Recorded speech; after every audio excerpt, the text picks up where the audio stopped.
Hello students, आज का हमारा टॉपिक रहेगा मोलैरिटी और कंसंट्रेशन टर्म्स के कुछ हमारे पहले वीडियोस हैं जैसे volume percentage, mass percentage, mole fraction हो गया, उनको आप देख सकते हैं अगर आपने वो वीडियोस अभी तक नहीं देखे हैं। तो मोलैरिटी जो टर्म है वो हम सॉल्यूशंस को एक्सप्रेस करते हैं, उनका कंसंट्रेशन मोलैरिटी हो गया या मोलैलिटी हो गया। तो इस वीडियो के बाद हम होपफुली मोलैलिटी या फिर और कुछ टर्म्स नॉर्मेलिटी भी करते हुए नज़र आएंगे। तो बहुत इंपॉर्टेंट टर्म है, बहुत क्वेश्चंस पूछे जाते हैं इस टर्म से। चलिए शुरू करते हैं आज का वीडियो मोलैरिटी। तो मोलैरिटी देखिए, सबसे पहली चीज़ इसको डिनोट करते हैं कैपिटल एम से। मोलैरिटी कैपिटल एम से डिनोट करते हैं और जो मोलैलिटी है वो स्मॉल एम से डिनोट करते हैं। डेफिनेशन देख लेते हैं इसकी फटाफट से। It is the number of moles of solute, ध्यान रखिएगा मोल्स की बात की गई है, number of moles of solute, number of moles of solute dissolve in 1 litre. 1 litre मतलब वॉल्यूम कहा गया है यहाँ पर, मतलब जो मोलैरिटी निकलेगा वो निकलेगा वॉल्यूम के रिस्पेक्ट में। ध्यान रखिएगा, ये एक बेसिक डिफरेंस है मोलैरिटी और मोलैलिटी में। मोलैलिटी को हम मास के बेसिस पर निकालते हैं, मोलैरिटी को हम वॉल्यूम के बेसिस पर निकालते हैं। और हमने पहले डिस्कस किया हुआ है कि जो वॉल्यूम है वो टेम्परेचर से अफेक्ट होता है। तो जब टेम्परेचर से वॉल्यूम अफेक्ट होगा तो डेफिनेटली मोलैरिटी भी अफेक्ट होगा वॉल्यूम में, टेम्परेचर से, राइट। तो ये आप ध्यान रखिएगा, ये एक हमारा जो है वॉल्यूम डिपेंडेंट फिनोमिना है या फिर आप ऐसे कह लीजिए टेम्परेचर डिपेंडेंट है। लेकिन उसी के साथ मोलैलिटी टेम्परेचर डिपेंडेंट नहीं होगा क्योंकि वो मास के रिस्पेक्ट में निकाला जाता है। चलिए मोलैरिटी का फटाफट से फॉर्मूला देख लेते हैं। कैपिटल एम से डिनोट करते हैं N/V, number of moles of solute, number of moles of solute divided by volume of solution in litre. Litre देखिएगा ध्यान से, एग्जाम में ज़्यादातर जो क्वेश्चंस होते हैं उसमें जो वॉल्यूम आपको जो दिया रहेगा वो मिलीलीटर होगा। तो इसको जरूर ध्यान रखिएगा, मिलीलीटर को आपको लीटर में कन्वर्ट करना ही पड़ेगा, ठीक है।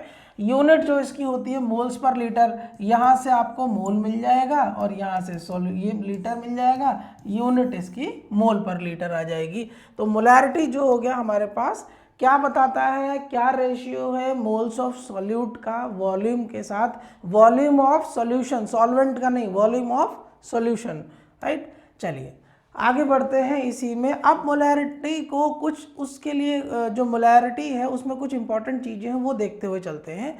सबसे पहली चीज़ जो मोलैरिटी का फॉर्मूला है M = number of moles of solute divided by volume of solution in litre. देखिए ये जो है मेरा मोलैरिटी है ये इन्वर्सली प्रोपोर्शनल है वॉल्यूम के। मतलब क्या है, जब किसी भी सॉल्यूशन का वॉल्यूम बढ़ेगा तो मोलैरिटी क्या होगी, कम होगी।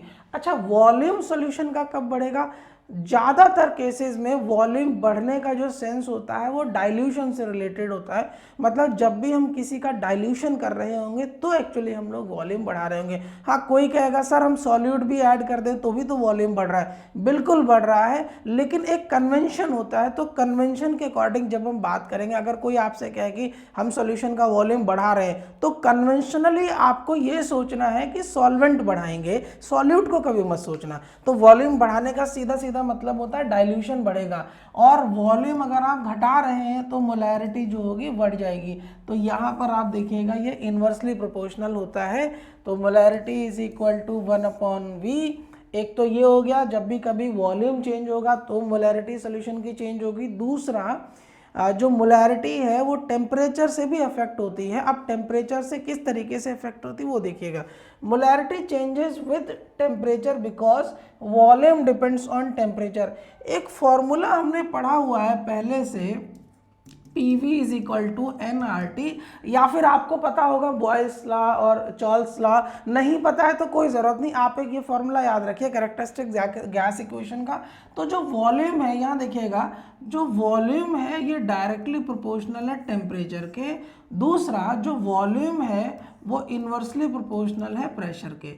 तो यहाँ से आपको दो चीज़ें हैं, वॉल्यूम टेम्परेचर से भी अफेक्ट होता है और प्रेशर से भी। अच्छा, जैसे हमने एक सोल्यूशन की बात की, हमने यहाँ पर क्या बोला, हम बार बार टेम्परेचर बोल रहे हैं, हम प्रेशर का नाम ही नहीं ले रहे। क्यों नहीं ले रहे, उसका एक कारण है, क्योंकि जो भी आप सोल्यूशन प्रिपेयर करेंगे वो ओपन टू एयर में प्रिपेयर करेंगे। मतलब एक रूम है, एक लेबॉर्ट्री है, एक कहीं पर कोई लैब है, वहाँ पर जो भी सोल्यूशन प्रिपेयर हो रहे होंगे वहाँ पर बाय डिफ़ॉल्ट जो प्रेशर होता है वो 1 एटमॉस्फेरिक होता है, तो हम वो नहीं कर रहे हैं। या फिर आप किसी पर्टिकुलर एनवायरनमेंट में प्रेशर को करें काम, तब है। मान लो आप स्पेस पे काम कर रहे हैं सोल्यूशन के साथ, और या फिर किसी और जगह पर जहाँ पर प्रेशर में सिग्निफिकेंट डिफरेंस है, तब तो हम मानेंगे, अदरवाइज हम नहीं मानेंगे। Pressure is always equal to 1 atmospheric. तो यहाँ पर प्रेशर को हम इस तरीके से नहीं पढ़ रहे हैं कि प्रेशर चेंज होने पर मोलैरिटी चेंज होगी, लेकिन हालांकि आपको पता होना चाहिए प्रेशर जब डिक्रीज करेंगे, देखिए प्रेशर डिक्रीज कर रहे हैं तो क्या हो रहा है, दबाव कम कर रहे हैं। दबाव कम कर रहे हैं तो जो एटम्स होंगे वो थोड़ा थोड़ा दूर दूर जाएंगे, एक्सपेंशन होने लग जाएगा उसमें, राइट। तो जब उनमें एक्सपेंशन होगा तो वॉल्यूम बढ़ने लग जाएगा। प्रेशर बढ़ाएंगे, इसका मतलब आप मॉलिक्यूल्स या एटम्स के ऊपर फोर्स लगा रहे हैं एक्सटर्नल, जिसकी वजह से वो एक दबाव महसूस कर रहे हैं, और जो पार्टिकल्स हैं या जो एटम्स हैं या जो मॉलिक्यूल्स हैं वो एक दूसरे के पास आएंगे। जब पास आएंगे तो कॉन्ट्रैक्शन होगा, कॉन्ट्रैक्शन होगा तो वॉल्यूम जो होगा वो डिक्रीज होने लग जाएगा। तो प्रेशर जब बढ़ेगा तो वॉल्यूम कम होगा, प्रेशर डिक्रीज होगा तो वॉल्यूम बढ़ेगा, इन्वर्सली प्रोपोर्शनल। और टेम्परेचर जब बढ़ेगा तो वॉल्यूम बढ़ेगा। अभी टेम्परेचर बढ़ने से वॉल्यूम कैसे बढ़ रहा है कि भाई टेम्परेचर बढ़ाएंगे तो इसका मतलब आप उसको एनर्जी दे रहे हैं, मॉलिक्यूल्स को या पार्टिकल्स को। जब आप एनर्जी देंगे तो उनके अंदर जो काइनेटिक एनर्जी होगी वो और ज़्यादा होगी। जब काइनेटिक एनर्जी और ज़्यादा उनमें आएगी तो उनमें जो रैंडम मोशन है वो बढ़ जाएगा, और जब रैंडम मोशन होगा तो उनके पास इतनी एनर्जी आएगी वो दूर दूर जाएंगे एक दूसरे से। जब दूर दूर जाएंगे एक दूसरे से तो एक्सपेंशन होगा, तो वॉल्यूम यहाँ पर जो होगा वो बढ़ता हुआ नजर आएगा। तो molarity changes with temperature because volume depends on temperature. अब हम यहाँ से रिलेट करते हैं विद राइज इन टेम्परेचर। जब हम टेम्परेचर बढ़ाएंगे, देखिए टेम्परेचर बढ़ा दीजिए आप, with rise in temperature, temperature बढ़ाने पर क्या हो रहा है, वॉल्यूम बढ़ रहा है। टेम्परेचर बढ़ाने पर वॉल्यूम क्या हो रहा है, बढ़ रहा है। और देखिए वॉल्यूम इन्वर्सली प्रोपोर्शनल है, जब वॉल्यूम बढ़ेगा तो मोलैरिटी क्या हो जाएगी, डिक्रीज हो जाएगी। तो यहाँ से आप ये रिलेट कर सकते हैं ये वाली चीज़। तो वॉल्यूम बढ़ेगा मोलैरिटी कम होगी, टेम्परेचर बढ़ेगा मोलैरिटी कम होगी, डायरेक्ट भी आप इसको रिलेट कर सकते हैं। तो यहाँ से मुझे क्या पता चल गया है, temperature is directly proportional to molarity, या फिर molarity is directly proportional to temperature. एक दूसरा है with fall in temperature, temperature को आप डिक्रीज करेंगे, टेम्परेचर को डिक्रीज करेंगे तो वॉल्यूम क्या हो रहा है, डिक्रीज हो रहा है। टेम्परेचर को डिक्रीज कर रहे हैं, वॉल्यूम डिक्रीज हो रहा है, वॉल्यूम डिक्रीज हो रहा है, वॉल्यूम डिक्रीज हो रहा है, तो मोलैरिटी क्या होगी, आपको बढ़ती हुई नजर आएगी। तो यहाँ पर ये चीज़ आप देख सकते हैं। इसी तरीके से आप प्रेशर के साथ भी रिलेट कर सकते हैं।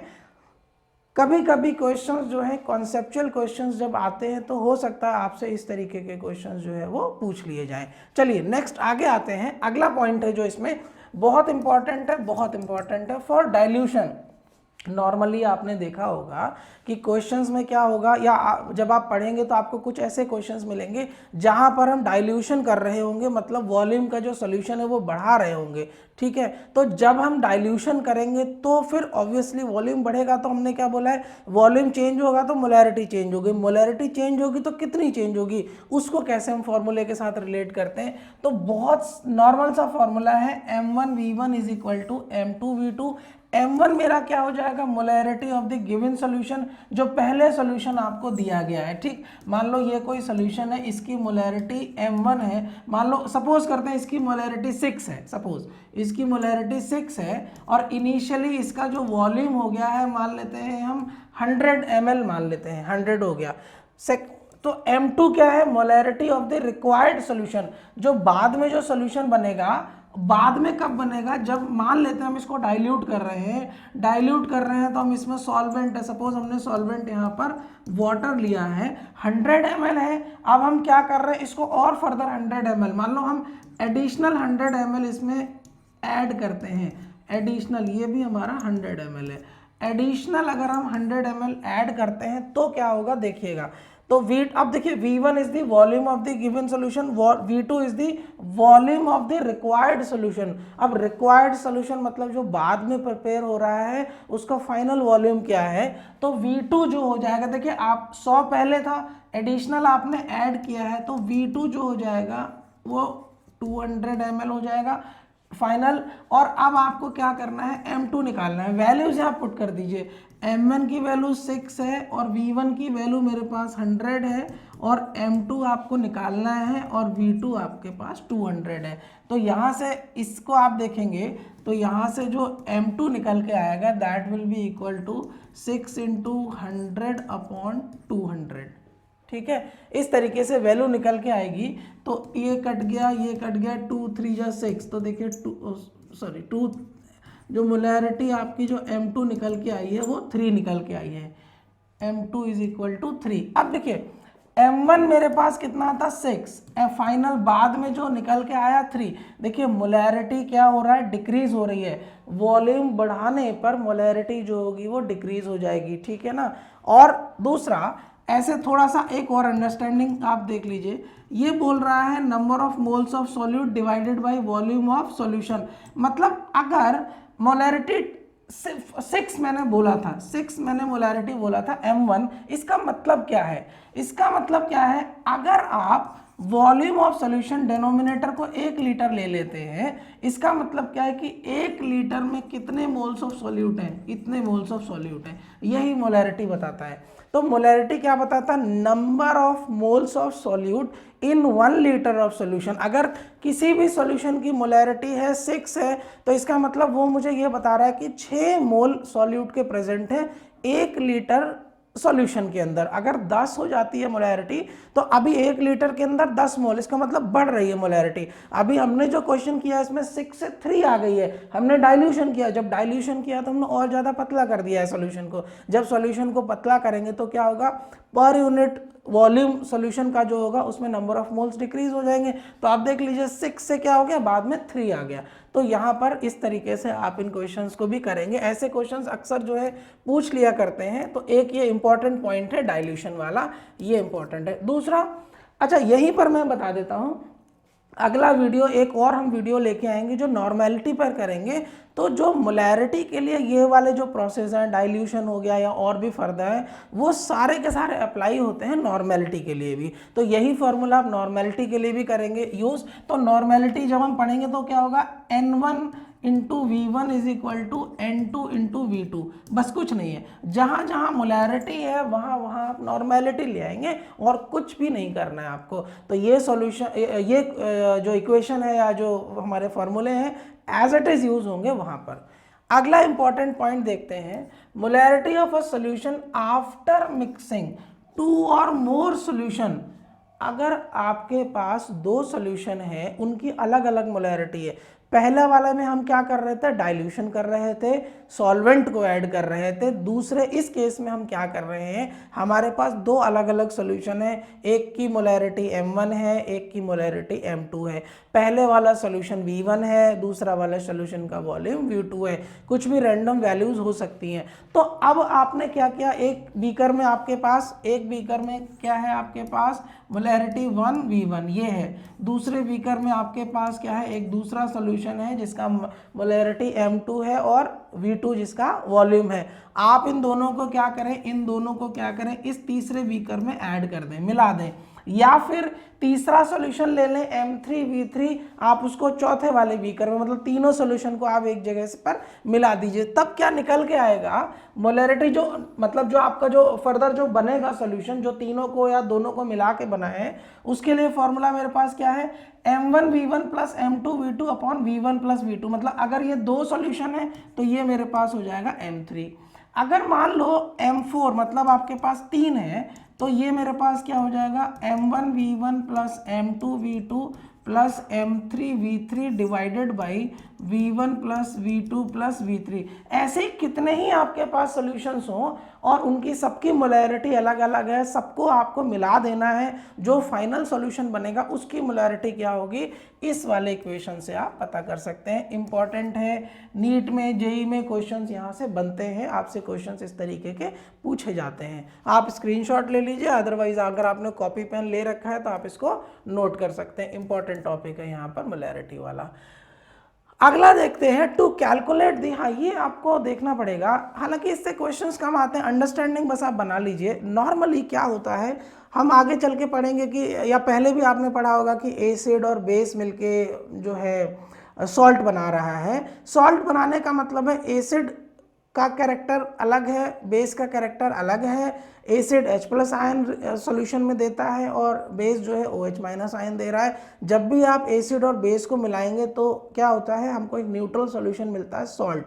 लेकिन अभी जब जो न्यूट्रल सॉल्यूशन है वो जो न्यूट्रलाइजेशन है, मतलब किसी एसिड को पूरी तरीके से न्यूट्रलाइज करने के लिए कितना बेस मुझे चाहिए, कितना वॉल्यूम बेस का चाहिए या कितना उसके मॉलिक्यूल्स चाहिए, वो मुझे कैसे पता चलेगा। तो यहाँ पर ये जनरली ये वाली जो इक्वेशन है न्यूट्रलाइजेशन रिएक्शन के लिए यूज होती है, जब भी आपको बेस को न्यूट्रल करना हो या एसिड को न्यूट्रल करना हो। तो एसिड में बेस मिलाएंगे, बेस में एसिड मिलाएंगे, तो इस तरीके से काम होता है। तो to calculate the volume of reactants between two reactant, दो रिएक्टेंट के बीच में वॉल्यूम पता करना है कि भाई हम कितना मिलाएं तो न्यूट्रलाइजेशन हो जाए।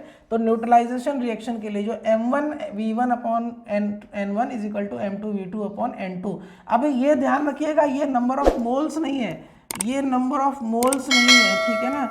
ये क्या है, जैसे कि एक इक्वेशन लिखता हूं मैं, 6CO2 प्लस 6H2O, ये आपको C6H12O6 प्लस ऑक्सीजन दे रहा है। तो ये जो स्टोइकोमेट्रिक कॉफिशिएंट है ये है, मतलब दो रिएक्टेंट होंगे, मेरा A रिएक्टेंट है और B रिएक्टेंट है। मान लो A को मैं एसिड ले लेता हूँ, इसके 4 मोल हैं, तो ये वाला हो जाएगा N1। और B के मोल्स कितने चाहिए आपको, B के मोल आपको N2 कितने चाहिए, ये न्यूट्रलाइज हो जाए, सॉल्ट बन जाए। तो ये जो N2 है, मान लो ये आपको पता करना है। तो M1 आपको पता है, एसिड का V1 पता है, N1 पता है, बैलेंस करके जो इक्वेशन में आएगा। अगर मान लो आपको वॉल्यूम निकालना है, तो अगर इक्वेशन बैलेंस है तो आपके पास N2 की कुछ वैल्यू होगी, N2 की वैल्यू होगी तो आप N2 यहाँ रख देंगे। मान लो आपको, तब उस केस में आपको वॉल्यूम निकालना है। अगर मान लो आपके पास N2 है और वॉल्यूम नहीं है तो फिर वहाँ से निकाल सकते हैं। तो ये वाला जो रिलेशन है इस तरीके से आप यूज़ करेंगे। तो M1V1 upon N2, M2V2 upon N2, N1 और N2 मेरे क्या है, स्टोइकोमेट्रिक कॉफिशिएंट है इन दी बैलेंस्ड केमिकल इक्वेशन। ध्यान रखिएगा, जो भी केमिकल इक्वेशन है वो बैलेंस्ड होनी चाहिए। अगर अनबैलेंस्ड है तो फिर आपको पहले बैलेंस करना पड़ेगा, तब आपको वहाँ से N1 N2 मिलेगा, तब वहाँ से आप उसका वॉल्यूम या फिर मोलैरिटी जो भी रिक्वायर्ड होगा वो वहाँ से आप निकाल पाएंगे। तो ये तो रहे कुछ इंपॉर्टेंट टर्म्स जो इससे रिलेटेड हैं हमारे दिस मोलैरिटी के साथ। एक और इसमें इंपॉर्टेंट पॉइंट देखते हैं। अच्छा, ये आपको वैसे है, आपको याद होना चाहिए बस, जो चीज़ मैं आपको यहाँ बता रहा हूँ। जब भी कभी सॉल्यूशन बोलते हैं डेसीमोलर, डेसीमोलर का मतलब है 0.1 फैक्टर से मल्टीप्लाई करना है, सेंटीमोलर 0.01 से करना है, मिलीमोलर 0.01 से करना है, सेमीमोलर 0.5 से करना है। डेकामोलर अगर है तो डेकामोलर में आपको क्या करना है, 10 मोलर। नॉर्मली क्वेश्चन क्या करता है, डेसीमोलर आता है, मिलीमोलर आता है, इन दोनों से क्वेश्चन ज़्यादा जो है न्यूमेरिकल वैल्यू पूछ लेता है। तो आपको ये ध्यान रखना है, डेसीमोलर का मतलब है 1/10 0.1, और मिलीमोलर का मतलब है डिवाइड कर दो 1000 से तो 0.001 यहाँ पर आपका आता है। चलिए नेक्स्ट कुछ क्वेश्चंस हम देख लेते हैं और क्वेश्चंस यहाँ पर करते हैं। पहला क्वेश्चन क्या है, calculate the molarity of solution containing 5 gram of NaOH in 450 ml solution. एक सॉल्यूशन है, इसका वॉल्यूम कितना है, 450 ml। ये किसका वॉल्यूम दे रखा है, सॉल्यूशन का। Calculate the molarity of a solution containing 5 gram of NaOH। इसके अंदर क्या है, 5 ग्राम जो है NaOH है। 5 ग्राम NaOH मेरा हो गया सॉल्यूट, अब फॉर्मूला मोलैरिटी का क्या बनता है, मोलैरिटी कैपिटल M से, तो मोलैरिटी का फॉर्मूला हो गया number of moles of solute divided by volume of solution litre में। तो number of moles of solute के लिए क्या होगा, mass of solute divided by molar mass divided by volume of solution in litre. तो देखिए ये तो 450 ml है, तो इसकी वैल्यू मैं रख देता हूँ 450 ml, ये अपॉन करेंगे 1000 से, तो आपको ये लीटर में मिल जाएगा। अभी मास ऑफ सॉल्यूट कितना बोल रहा है, 5 ग्राम बोल रहा है, तो 5 gram divided by molar mass, sodium हो गया 23, ऑक्सीजन 16 और एक ये 16 17 3 20 20 20 40, तो ये हो गया 40। तो 5 ग्राम डिवाइडेड बाई 40 और volume of solution in litre, तो ये हो गया मेरे पास 450 बाई 1000। इसको सॉल्व करेंगे 5/40 इंटू 450 ऊपर जाएगा 1000, इसको सॉल्व कर लेंगे आपको वैल्यू मिल जाएगी। कैलकुलेशन देख लीजिए, बाकी वहाँ पर मैंने कर दिया, आप चाहो तो वहाँ से कर लीजिए। कॉपी पेन लेके रखिए, करते रहिए साथ में। आप जब करेंगे ना अपने खुद हाथों से, जब आप करेंगे तो आपको कॉन्फिडेंस आएगा। देखने में लगता है कि मुझे समझ में आ गया, जब तक आप खुद प्रैक्टिस नहीं करेंगे नहीं आएगा, राइट। चलिए मोल्स ऑफ NaOH, इसको मैं हटा देता हूँ। अगर किसी को स्क्रीनशॉट लेना है तो आप ले सकते हैं, बाकी फिर मैं इसको हटा रहा हूँ। हम इसको प्रॉपरली देख लेते हैं जिस तरीके से स्लाइड में दिया हुआ है। मोल्स ऑफ NaOH निकालना है तो number of moles of solid 5/40, 40 इसका मॉलिक्यूलर मास है। इसी तरीके से आपको सॉल्व करना है। मोलैरिटी का फॉर्मूला हो गया number of moles of solid divided by volume of solution in litre. इसको 0.125 यहाँ से आया, तो नंबर ऑफ मोल्स ये लिख दिए। वॉल्यूम ऑफ सॉल्यूशन 450 है, डिवाइड करेंगे 1000 से, एक ये हो गया 0.45, इसी तरीके से 0.45 यहाँ लिखा है, इसको सॉल्व करेंगे तो 0.278। सो ये क्वेश्चन जो है ये बहुत छोटा सा क्वेश्चन है। हालांकि जो मोलैरिटी है या मोलैरिटी है डायरेक्ट क्वेश्चन कम आता है, कुछ ऐसे क्वेश्चंस पूछ लेते हैं जहाँ पर मल्टीपल कैलकुलेशंस करवाई जाए या मल्टीपल डेटा निकलवा लिए जाएं, ठीक है। तो कुछ इस तरीके के लेंदी क्वेश्चंस बन जाते हैं। अगर इस क्वेश्चन की बात करोगे तो 1 नंबर का क्वेश्चन है, तो नॉर्मली बोर्ड क्या करता है, अगर क्वेश्चन पूछना है तो वो 2 नंबर का क्वेश्चन पूछ लेता है। 2 नंबर के क्वेश्चन में वो 3 चीज़ें निकलवा लेता है, तो एक वो वहाँ पर एडिशनल काम हो जाता है वहाँ पर। चलिए नेक्स्ट आते हैं, अगला एक और क्वेश्चन देख लेते हैं। ये इंपॉर्टेंट क्वेश्चन है, ऐसे क्वेश्चन आते हैं, मैंने वहाँ पर आंसर उसका दिया हुआ है। Calculate the molarity of pure water. Pure water मतलब H2O है, इसके अंदर कोई भी सॉल्यूट ऐड नहीं है, इसका मॉलिक्यूलर मास 18 आ जाएगा। डेंसिटी ऑफ वाटर जो है 1 ग्राम पर मिलीलीटर है। तो ये बोल रहा है कि आपको प्योर वाटर की मोलैरिटी निकालनी है। तो सबसे पहले काम क्या करिए, मान लीजिए आपने एक बीकर में पानी ले लिया है आपने, और लेट दी सॉल्यूशन, जो सॉल्यूशन है हमारा, इसको मैं मान लेता हूँ 100 ग्राम। इसको क्या मान लेता हूँ 100 ग्राम। तो जब मैंने मास 100 ग्राम मान लिया है तो अब मेरे, अच्छा मोलैरिटी का फॉर्मूला इस तरीके से जब हमने शुरू किया, मैं जो है 1 सेकेंड उसको छोड़ो, M कैपिटल M, नॉर्मली कभी कभी जो है जल्दी में वो M कैपिटल M लिख जाता है। मोलैरिटी हमने निकालना है तो number of moles of solute निकालना है divided by volume of solution litre में, ठीक है। तो number of moles of solute, अभी मोल्स ऑफ सॉल्यूट निकालने के लिए आपको क्या करना पड़ेगा, mass of solute divided by molar mass, ठीक है। देखिए H2O ये प्योर है, अब आप इसको चाहे सॉल्यूट मान लीजिए, सॉल्यूशन मान लीजिए, प्योर वाटर है यहाँ पर, ठीक है। तो यहाँ पर मास ऑफ सॉल्यूट कितना होगा, जो हमने लिया है वो लिया है 100 ग्राम, हमने एज्यूम किया है, ठीक। और डिवाइड कर रहा हूँ मैं मोलर मास, वाटर का मोलर मास हो गया 18, डिवाइड कर रहा हूँ वॉल्यूम ऑफ सॉल्यूशन, लेकिन वॉल्यूम ऑफ सॉल्यूशन तो मेरे पास नहीं है, तो मेरे पास फॉर्मूला बनता है density of solution is equal to mass of solution divided by volume of solution. Mass मैंने एज्यूम किया हुआ है, तो वॉल्यूम ऑफ सॉल्यूशन जो मेरा निकलेगा वो क्या निकलेगा, मास अपॉन डेंसिटी। तो mass of solution divided by density of solution.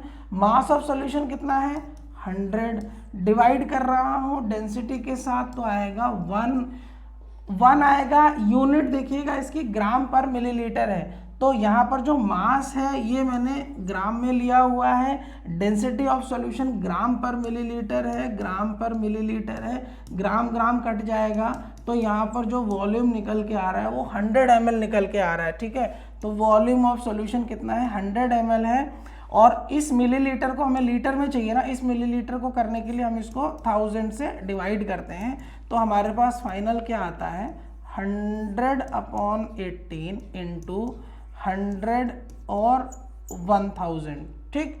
इससे ये कट गया है, और आप इसको 1000 को जब आप 18 से डिवाइड करेंगे तो आपको यही वाला आंसर मिलेगा, ठीक है। तो ये हमारे पास मोलैरिटी ऑफ प्योर वाटर आप यहाँ से निकाल सकते हैं 55.55। डेंसिटी ऑफ वाटर 1 ग्राम पर मिलीलीटर है, यहाँ पर ध्यान रखिएगा। इसी तरीके से आपकी वाटर हो गया, हो सकता है आपसे केरोसिन दे दे, कोई और दूसरा लिक्विड दे दे, उसकी डेंसिटी अलग होगी।